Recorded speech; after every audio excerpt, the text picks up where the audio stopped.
Hello दोस्तों, welcome to the channel again. Amy Morin जब 23 साल की थी तो उनकी माँ की ब्रेन एन्यूरिज्म की वजह से डेथ हो गई। उनकी माँ उन वुमेन में से एक थी जो हेल्दी और हमेशा खुश रहती थी और अपना हर दिन एंजॉय करती थी। इवन अपनी डेथ से पहले नाइट वो एक ऑडिटोरियम में बास्केटबॉल टूर्नामेंट देखने गई थी। एमी की माँ की डेथ ने एमी को बहुत बुरे तरीके से अफेक्ट कर दिया था। एमी को समझ नहीं आ रहा था कि वो आगे की लाइफ माँ के एडवाइस और लव के बिना कैसे जिएगी। माँ की डेथ से पहले सब नॉर्मल चल रहा था। एमी एक कम्युनिटी मेंटल हेल्थ सेंटर में थेरेपिस्ट थी, बट माँ की डेथ के कारण उसे काम से ऑफ लेना पड़ा क्योंकि उसे पता था कि वो खुद ठीक नहीं है तो लोगों की हेल्प कैसे कर पाएगी। जैसे तैसे एमी अपनी दोबारा नॉर्मल लाइफ में वापस आई और अपनी माँ की डेथ के 3 साल बाद वो अपने हस्बैंड लिंकन से डिस्कस करने लगी कि कैसे उसकी माँ की मेमोरी को बेस्ट वे में ऑनर किया जाए। तो इसी दौरान उनके दोस्त ने उन्हें एक बास्केटबॉल टूर्नामेंट देखने के लिए इनवाइट किया। कोइंसिडेंटली वो वही ऑडिटोरियम था जहां उसने अपनी माँ को आखिरी बार देखा था और उसने डिसाइड किया कि ये बहुत अच्छा रहेगा कि हम माँ की डेथ एनिवर्सरी पर उनकी अच्छी मेमोरीज को याद कर पाएंगे। जब वो ऑडिटोरियम से वापस लौटे तो उसके हस्बैंड के बैक में पेन होने लगा और थोड़ी देर बाद वो बेहोश हो गया। उसको हॉस्पिटल ले गए और कुछ मिनट बाद डॉक्टर ने बताया कि लिंकन की हार्ट अटैक से डेथ हो गई है और एमी इतनी छोटी एज में एक विडो बन गई। उसको समझ नहीं आ रहा था कि उसकी लाइफ में चल क्या रहा है। इस इंसिडेंट के बाद वो बहुत टूट चुकी थी और अगेन जैसे तैसे एमी अपने दोस्तों और पेरेंट्स की हेल्प से दोबारा नॉर्मल लाइफ में आई और उसे एक नया फ्रेंड मिला, स्टीव। उसके साथ वो अपना फ्यूचर देखने लगी। 4 साल बाद उसने स्टीव के साथ दूसरी शादी की। उसकी लाइफ में थोड़ी खुशियां आई, बट तभी उनको पता चला कि स्टीव के फादर को कैंसर है और कुछ टाइम में उनकी डेथ होने वाली है। इस बार एमी का डेथ एक्सपीरियंस अलग था। ये उसकी माँ और हस्बैंड के जैसे अचानक वाला नहीं था। तभी एमी को लगने लगा कि वो और कितने लोगों को खोएगी अपनी लाइफ में। वो सोचने लगी कि उसके साथ सबसे बुरा हो रहा है लाइफ में, पर उसे ये भी पता था कि उसे ऐसा नहीं सोचना चाहिए। और इस बुरे वक्त में एमी ने अपनी लाइफ का एक बहुत इंपॉर्टेंट लेसन सीखा, जिसमें उसको पता चला कि लाइफ में आगे बढ़ने के लिए सिर्फ ये जरूरी नहीं है कि आप सही काम करो, आपको ये भी पता होना चाहिए कि आपको कौन सी चीजें नहीं फॉलो करनी है जो आपको मेंटली वीक बनाती हैं, वरना आपके सारे सही काम भी बेकार हो सकते हैं। फॉर एग्जाम्पल, आप अपने वेट लॉस के लिए कितना ही अच्छा जिम ट्रेनर हायर कर लो, अच्छी एक्सरसाइज कर लो, लेकिन जब तक आप अपनी अनहेल्दी और हाई कैलोरीज डाइट लेना बंद नहीं करोगे तब तक आपको कुछ भी फायदा नहीं होने वाला। और इसी तरह एमी ने अपने इस बुरे वक्त में उन 13 गलतियों को जाना जो उसको मेंटली वीक बना रही थी। ये गलतियां सिर्फ एमी को ही नहीं बल्कि किसी को भी आगे नहीं बढ़ने देती। तो आज की वीडियो में दोस्तों मैं आपसे उन मिस्टेक्स को शेयर करने वाला हूं जो आपको आगे बढ़ने से रोकती हैं या फिर बुरी सिचुएशन में रोक सकती हैं। नंबर 1 है फील सॉरी फॉर देमसेल्व्स। जब भी हमारे साथ कुछ बुरा होता है हम सोचते हैं यार मैं कितना बदनसीब हूँ, हमेशा मेरे साथ ही ऐसा होता है, लोगों की लाइफ कितनी अच्छी है और एक मेरी जिंदगी है।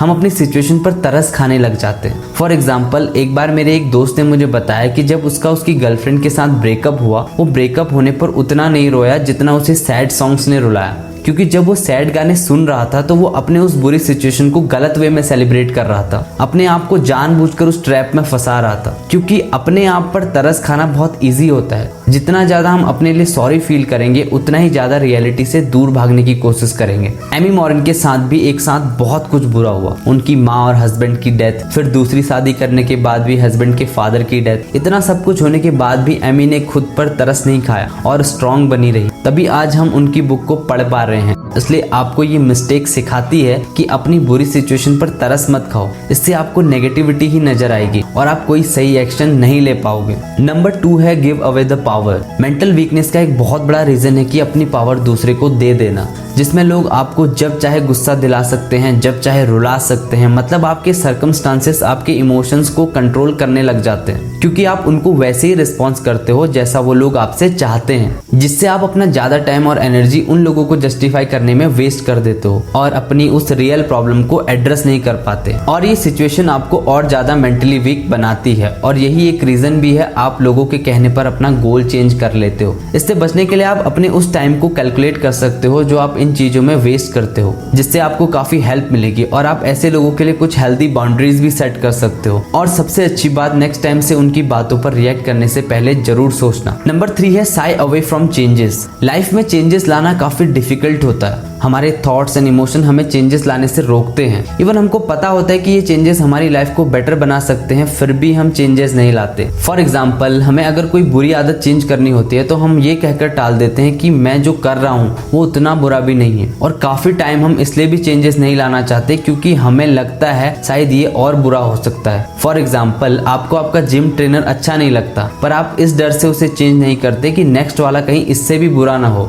लाइफ में चेंजेस नहीं लाने से आप कभी कुछ नया नहीं सीखते, आप वही सेम लाइफ में फंस जाते हो और ना अपनी लाइफ को कभी बेटर बना पाते हो, और यही चीजें आपकी मेंटल वीकनेस का कारण भी बनती हैं। इसलिए अपनी लाइफ में चेंजेस से भागो मत, उन्हें एक्सेप्ट करो, तभी आप बेटर बन पाओगे। नंबर 4 है focus on things they can't control. 18 साल की एज में टेरी फॉक्स को ऑस्टियोसार्कोमा नामक बीमारी हो गई थी, जिसमें डॉक्टर ने उनको बताया कि उनकी टांग काटनी पड़ेगी, और उन्हें वार्न भी किया कि ऐसे सर्जरी के सक्सेस होने के बस 50% चांस है, और साथ में ये भी बताया कि पिछले कुछ सालों में कैंसर ट्रीटमेंट में इंप्रूवमेंट हुआ है, वरना उससे पहले सर्जरी के सक्सेस होने के बस 15% चांस होते थे। अपनी सर्जरी के 3 हफ्तों में वो प्रोस्थेटिक लेग की हेल्प से चलने लगे थे। फॉक्स की 16 महीने तक कीमोथेरेपी हुई। उस दौरान वो दूसरे कई और पेशेंट से भी मिले जो कैंसर की वजह से मर रहे थे। जब उनका ट्रीटमेंट खत्म हुआ तो उन्होंने डिसाइड किया कि वो कैंसर रिसर्च के लिए फंड जमा करेंगे। जिस रात उनकी सर्जरी होने वाली थी उससे पहले उन्होंने एक आर्टिकल में एक आदमी की स्टोरी पढ़ी जिसने प्रोस्थेटिक लेग के साथ न्यूयॉर्क की मैराथन में पार्टिसिपेट किया था। इस आर्टिकल ने उन्हें मैराथन में भागने के लिए बहुत इंस्पायर किया, जिसके बाद उन्होंने अपनी पहली मैराथन ब्रिटिश कोलंबिया में पार्टिसिपेट किया, जहां पर उन्होंने सबसे लास्ट रेस खत्म की, बट उन्हें फिनिश लाइन में काफी सपोर्ट मिला। इस मैराथन के बाद फॉक्स ने एक फंड इकट्ठा करने का प्लान बनाया, जिसमें उन्होंने डिसाइड किया कि वो कनाडा में हर दिन एक मैराथन कंप्लीट करेंगे। स्टार्टिंग में उन्होंने सोचा था कि वो लगभग $1 मिलियन इकट्ठा करेंगे। बाद में उन्होंने इसे चेंज किया और डिसाइड किया कि वो $24 मिलियन इकट्ठा करेंगे। अप्रैल 1980 में उन्होंने ठान लिया था कि वो हर दिन 26 माइल भागेंगे। जब उनके बारे में लोगों को पता चलने लगा तो उन्हें और ज्यादा सपोर्ट मिलने लगा, जिससे फंड भी इकट्ठा हो रहा था। लोग उन्हें स्पीच देने के लिए इनवाइट करने लगे और फंड के पैसे बढ़ने लगे। फॉक्स लगातार 143 डेज तक भागते रहे, पर अब उनकी रेस का एंड आ गया था। वो सांस नहीं ले पा रहे थे, चेस्ट में पेन फील हो रहा था, जिसके बाद उन्हें डॉक्टर के पास ले जाया गया, जहां डॉक्टर ने कंफर्म किया कि उनका कैंसर वापस आ चुका है और लंग्स में फैल गया है। 3000 माइल से ज्यादा भागने के बाद उन्हें अपनी रेस रोकनी पड़ी।